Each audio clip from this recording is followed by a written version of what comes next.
ভারতের ইস্যুটি নিয়ে আমি ভারতের ইস্যুটা ফলো করছিলাম প্রথম থেকেই। মেজর শাহিন একটা কথা বলেছে যে এটা প্রাথমিক বিজয় অর্জন হয়েছে। কথা ঠিক যে সিজেপি নামের যে একটা অরাজনৈতিক ছোট্ট একটা ওয়েবসাইটের ফলোয়ারদের দিয়ে ভারতে এরকম একটা পুরো ভারতের বিজেপি সরকার গত 14 বছর ধরে যে সমস্ত অনাচার অত্যাচার চালিয়ে যাচ্ছিল এবং ভারতের যে কর্মকাণ্ড করছিল, এখানে একটা জিনিস লক্ষণীয় দেখেন আপনি, সেটা হচ্ছে যে মোদী সরকার ভারতকে ঠিক যেভাবে তাদের গণতান্ত্রিক যে ধরনের গণতান্ত্রিক গণতন্ত্রই থাকুক না কেন, সেই গণতান্ত্রিক রূপটাকে পরিবর্তন করে একটা স্বৈরতান্ত্রিক সরকার গঠন করতে যাচ্ছিল। এটাকে যেটা দুজন খুব বড় শিক্ষাবিদ, একজন হচ্ছেন লেট্টোভিস্ক এন্ড জে, এই দুজন বলছে এটাকে কম্পিটিটিভ অথরিটেরিয়ানিজম, আরেকজন বলছেন যে এটা ইলেকট্রাল অথরিটেরিয়ানিজম।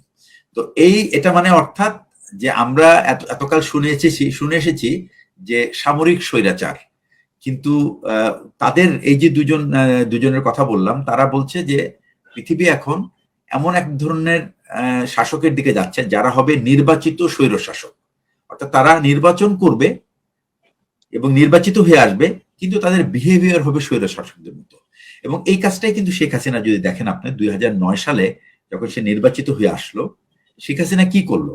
প্রথম 5 বছর কিন্তু অতটা স্বৈরতান্ত্রিক ছিল না তার শাসন। ঠিক 14 সালে যখন মোদী সরকার গভর্নমেন্টে আসলো, তারপরে কিন্তু মোদীর যে প্ল্যান, এই প্ল্যানটা কিন্তু ইমপ্লিমেন্ট করা শুরু করেছে শেখ হাসিনাকে দিয়ে। এবং এটা আসলে বাংলাদেশ ছিল ভারতের ল্যাবরেটরি, যে মোদীর যে নীতিগুলি, অর্থাৎ সে সাংবিধানিক প্রতিষ্ঠানগুলিকে দলীয়করণ করার যে প্রচেষ্টা, সেই প্রচেষ্টার প্রতিফলন কিন্তু শুরু হয়েছে বাংলাদেশ থেকে থ্রু শেখ হাসিনা। এবং শেখ হাসিনাকে কিন্তু একটা, আমি মনে করি যে শেখ হাসিনার যে উপদেষ্টা ছিল, এখানে বাংলাদেশের যে সমস্ত নাম কাওয়াস্ত উপদেশ ছিল, এদের আসলে কোনো কাজ ছিল না।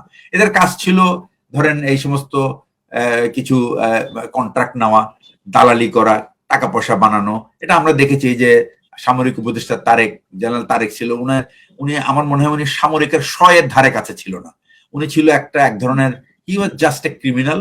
এবং সে পুরো দেশটার প্রত্যেকটা রন্ধ্রে রন্ধ্রে সে কিন্তু বখরা বসিয়ে উনি পয়সা কামায়, এটাই ওনার কাজ ছিল। এবং unfortunately I am sorry to say that he was from military and he had nothing military in him. না ছিল তার ভ্যালুজ, না ছিল তার নলেজ, না ছিল তার স্পিরিট, কিছুই ছিল না। এবং সে ছিল পুরো দস্তর একজন ব্যবসায়ী।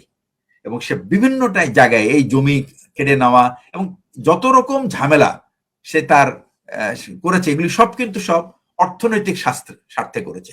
তো এই যে উপদেষ্টাগুলি ছিল, এরা কিন্তু ছিল নাম কাওয়াস্তে পয়সা কামানোর হাতিয়ার।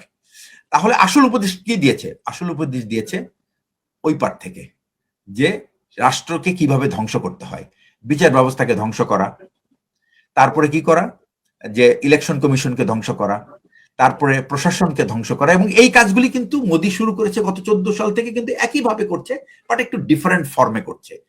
মোদী যে কাজটা সর্বশেষ করতে পারেনি সেটা হলো, যেমন পশ্চিমবঙ্গের যে ইলেকশনটা হলো, মমতা ব্যানার্জি কিন্তু বলেছে যে ইলেকশন কিন্তু আমরা হারি নাই, আমাদেরকে ইলেকশন কমিশন ইলেকশনে হারিয়ে দিয়েছে। কিভাবে?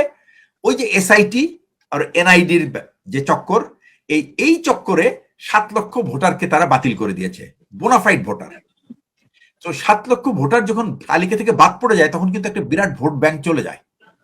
এবং এটার কারণেই কিন্তু মমতা ইলেকশনটা হেরে গেছে। এবং এটার উদ্দেশ্য একটাই ছিল, সেটা হলো মোদির যে টার্গেট ছিল যে বাংলাদেশের চারিদিকে ভারতের যে রাজ্যগুলি আছে, এগুলির শাসনভার থাকবে বিজেপি পার্টির কাছে, বিজেপির সরকারের কাছে। কেন্দ্রে বিজেপির সরকার আছে ভালো, কিন্তু যদি রাজ্যগুলিতে বিজেপির সরকার না থাকে, তাহলে বাংলাদেশের সঙ্গে বাংলাদেশকে টাইট দেওয়ার জন্য যত স্ক্রু, সেই স্ক্রুগুলি তার হাতে থাকে না। এবং এটার কারণ হিসেবে কিন্তু ওয়েস্ট বেঙ্গলে তার ক্ষমতাটা ছিল খুবই জরুরি, এবং সেখানে সেই ইলেকশন কমিশনকে কাজে লাগিয়েছে। তো তার মানে ইলেকশন কমিশনকে ধ্বংস করে মোদি এই কাজটা করেছে। জুডিশিয়ারিও ধ্বংস করার পথে, কারণ প্রেজেন্ট যে চিফ জাস্টিস আছে ইন্ডিয়ার, সে কিন্তু তার উক্তির কারণেই কিন্তু এই সিজেপির জন্ম। সে এই সমস্ত তরুণ সমাজকে বেকার, ভারতে কিন্তু একটা বিরাট সংখ্যক লোক বেকার, এবং এই বেকার তরুণদেরকে তিনি ককরোচ ডেকেছেন, প্যারাসাইট ডেকেছেন, এবং তারা বলছেন, এবং উনি যেটা বলছেন যে এরা সারাক্ষণ অনলাইনে বসে শুধু রকম অপকর্ম করে যাচ্ছে। সেখান থেকেই কিন্তু এই সিজেপির জন্ম, এবং সেখান থেকেই কিন্তু এই ককরোচ পার্টির জন্ম। এই ককরোচ পার্টি কিন্তু এখন বাধ্য করলো, এবং এই 14 বছরে আপনার মোদির কোনো মন্ত্রী কিন্তু পদত্যাগ করতে হয় নাই।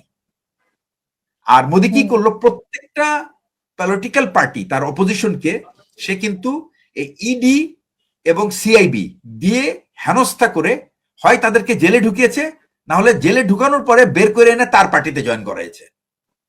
এরপরে প্রত্যেকটা এই যে প্রধান, যে প্রধানের কারণে, যে শিক্ষামন্ত্রীর কারণে, সে এর আগে ছিল 2016 থেকে 21 সাল পর্যন্ত সে ছিল আপনার এনার্জি মিনিস্টার। এই এনার্জি মিনিস্টার থাকা অবস্থায় 20টা এনজিও কে, যেটা আরএসএস এর এনজিও, তাদেরকে 668 কোটি টাকা সে দান করেছে, মানে ওর কি সিএসআর এর মাধ্যমে। সিএসআর এর টাকা আবার ব্যাংকের মাধ্যমে, ব্যাংকে হলে তো রেজিস্ট্রেশন করতে হবে। এবং আপনি যদি একটা ইন্টারভিউ দেখে থাকেন, যে এই কারণেই কিন্তু এই প্রধানকে কিন্তু সে পদত্যাগ করতে বলতে পারছিল না, কারণ সে পার্টি থেকে এত সুবিধা পেয়েছে, তাকে কিভাবে মন্ত্রিত্ব থেকে ত্যাগ করতে বলে। তো পরে কিন্তু দেখলো যে তার পুরো সরকার পড়ে যাচ্ছে, তখন বাধ্য হয়ে তাকে, এবং তাকে বলা হলো যে তাকে অন্য মন্ত্রিত্ব দেওয়া হবে। এবং আমি আপনাকে এটুকু বলি, সিজেপি কিন্তু ডিক্লেয়ার করেছে যে তাকে যদি আবার মন্দির সভায় নেওয়া হয়, তাহলে কিন্তু আরেকটা আন্দোলন শুরু হবে।